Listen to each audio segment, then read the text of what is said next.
Bullying. Education is a very important part of a child's life. And yet, an increasing number of children are showing reluctance to attend school.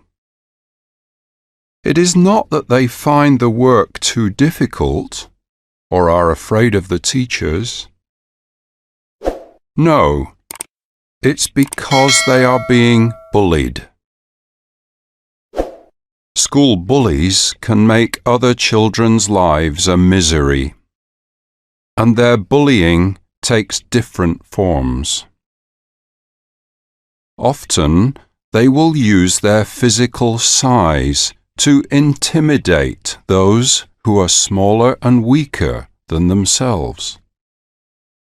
They will threaten their victims with a beating if they don't do as they say, often using physical force to extort money, and will steal possessions from them by force.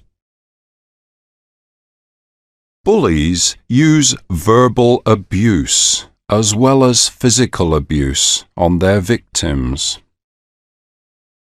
The butt of this abuse may often simply be slightly different in some way from the rest of the class.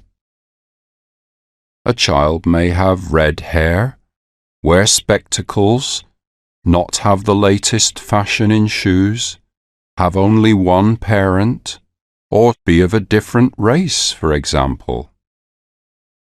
This can make them a target for the school bully, who will indulge in the most insulting name-calling.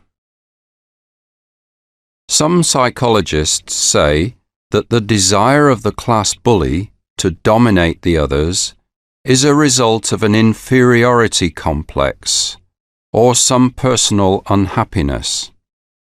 But this does not help those who are on the receiving end of the abuse.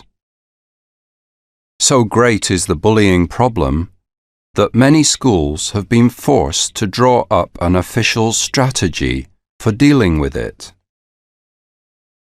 Teachers encourage the victims of bullying to report the matter to one of them, but many of them are afraid to do so for fear of more physical assault or more taunts. The bullies will accuse them of telling tales and make them suffer more.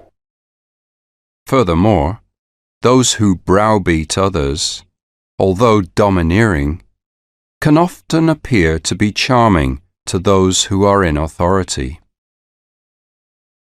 Because it's so difficult to get victims to report bullies, and often difficult to prove coercion, many bullies escape unpunished. We must protect our children from this persecution. They have a right to enjoy their school days.